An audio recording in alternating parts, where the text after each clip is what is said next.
L'Ofcom a annoncé aujourd'hui la nouvelle répartition des concessions de radio locale et télévision régionale dès 2025. Et c'est un coup dur pour Télébilingue qui, après 25 ans au service de l'information régionale et du bilinguisme, perd sa concession au profit de Canal Alpha et d'une chaîne à venir, Canal B. L'annonce a provoqué un véritable séisme à la rédaction. La concession représente en effet 70% du budget annuel de votre télévision régionale. C'est un choc, c'est une baffe. Le cœur de toute cette équipe soudée de Télébilingue pleure aujourd'hui. On n'arrive pas trop à comprendre et on est extrêmement surpris. Télébilingue a pendant toutes les années réussi à tenir tous les critères de l'Ofcom. En 2022, on était même premier sur l'information pertinente. On a fait premier de toutes les télévisions régionales suisses de cette analyse de l'Ofcom. Alors on est vraiment surpris de ne plus avoir cette concession. Et nous comprenons pas trop. Et il faudra faire une analyse pourquoi et comment nous allons continuer. La décision a été communiquée aujourd'hui lors d'une conférence de presse de l'Office fédéral de la communication. La répartition des concessions radio et télévision locales est lourde de conséquences, tant pour les individus, la société et le paysage médiatique suisse. Ce qui peut surprendre, c'est que les décisions ne sont pas motivées par les prestations et services rendus par le passé, mais seulement sur la base du dossier et des points. Compte rendu de l'argumentaire de l'Ofcom, Anja Muster. Un changement se profile dans la région de Bienne pour le 1er janvier 2025. Le concessionnaire actuel, Télébilingue, a présenté un dossier plus mauvais dans son ensemble que son concurrent Canal B. Ce que cela signifie, dès 2025, Télébilingue doit faire sans le soutien financier de la Confédération, soit 3,4 millions de francs. La concession revient à la chaîne Canal B, qui est en cours de création et qui fait partie du même groupe que Canal Alpha, la chaîne régionale basée dans le canton de Neuchâtel. Le dossier de candidature de Canal B répond mieux aux critères de l'Ofcom, l'Office fédéral de la communication. La décision a été prise sur base de beaucoup de critères qu'on a évalués. Il y a surtout les aspects input, combien de rédacteurs travaillent, combien de stagiaires sont là, quel est le concept d'information. Ça, c'est des petites différences qu'on a après donné le choix pour Canal B. Parmi les journalistes présents à la conférence de presse, un spécialiste des médias n'est pas tant surpris par cette décision.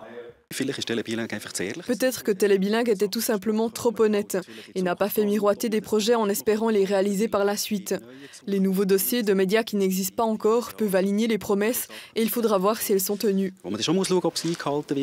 Le directeur associé de Canal Alpha se réjouit de la décision, mais il y a encore du travail avant que la petite sœur Canal B voie le jour. Le défi le plus grand, c'est de constituer une équipe solide et de mettre en place tout ce qu'il faut mettre en place pour démarrer une nouvelle chaîne de télévision. On est parfaitement conscient de ce défi, on sait exactement de quoi il en retourne, on a beaucoup d'expérience dans le domaine, donc on sait ce qu'il nous reste à faire et on est assez confiant de réussir à remporter ce défi. Ça va aussi en allemand ? Que je vous réponde en allemand ? Non. Les chaînes qui ne sont pas d'accord avec la nouvelle attribution des concessions ont 30 jours pour faire recours auprès du tribunal administratif fédéral. Toutefois, d'après l'Ofcom, ce type de recours a peu de chances d'aboutir.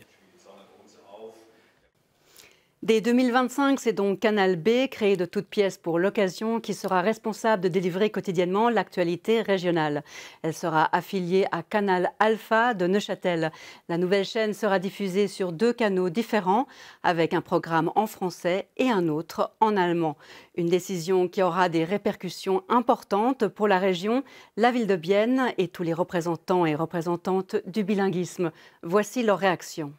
Je pense que c'est une incompréhension et je dirais même une régression parce qu'on a choisi un projet qui ne met pas systématiquement les 2 langues ensemble, où la formation ne sera pas la même pour l'ensemble de la population. Seule une partie de celle-ci sera commune et donc on sépare à nouveau cette communauté que nous avons créée au cours des 25 ans avec Télébilingue et qui forme une identité qui est notre identité régionale. La réaction, c'est quand même d'exprimer un choc. Je pense que ce n'était pas envisagé par la région, par le Forum du bilinguisme. Nous avions clairement soutenu le dossier de Télébilingue. Pourquoi ?